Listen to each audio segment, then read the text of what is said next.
The unfortunate part of it, the flesh was on my right hand, and I lost my fingers. To be honest with you, I did not feel any pain. I did not feel any pain because I was unconscious. I was lying down there. Fortunate for me, I didn't fall onto my head. I didn't fall onto my my spine. I fell onto my hip and shattered the hip. I did not know what was happening with me, but when I regained consciousness after 5 minutes, I was told, after 5 minutes, I could see that my leg was right here. I'm not that flexible. Then I realized that I have broken, actually shattered my left, they call it a femur. They call it a femur. I have shattered it to the extent that it was twisted, I don't know how. The next time, unfortunately, my colleague and the customer, they were not aware, I don't know why, they were not aware that I have broken a hip. They used me, but at the end of the day, when you come with a negative attitude at work in the morning, chances are, at the end of the day, we're gonna get a negative output.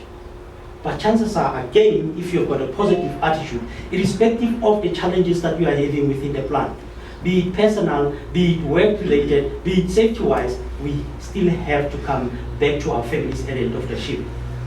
This is important, that each and every day of our life, we try to build a positive attitude, irrespective of the challenges and safe conditions that we are faced with.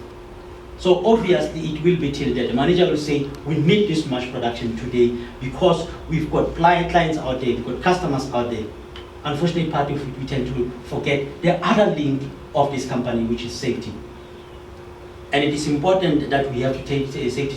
I'll make an example of a company. I don't know whether in 2010 some of you were aware that there was a major disaster that was happening in America, where in the Gulf, where people, a company that was extracting oil from the sea. These people were always safety conscious. You just put a pat on the back of that employee saying, well done, Mr. So-and-so. Well done. You are reinforcing that behavior so that tomorrow, should an employee be confronted with the same job, with the same attitude, tomorrow he's going to do the right thing. When he sees you, he's going to say, okay, I'm going to do this thing like this because I was applauded for doing the right thing. Being applauded tomorrow says it is the birth of doing the right thing all the time.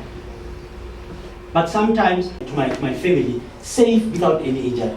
Although money is important, but the incentive seems sometimes say the opposite. We suppress issues, we suppress incidents and acts that are happening within our plant because we are running after the money. What is important is that today when you knock off, you know that I haven't got any scratch.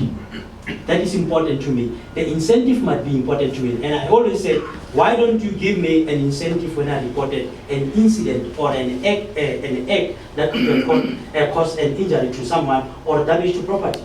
And people say, no, you don't understand. But whatever is working for you in order for you to uplift your spirit when you're working, it's fine for me. Whatever. This is what I did, this is what we do. You are safe up to a point. You are safe because you comply. I always might like to make an example about a person who is driving his vehicle without a safety belt.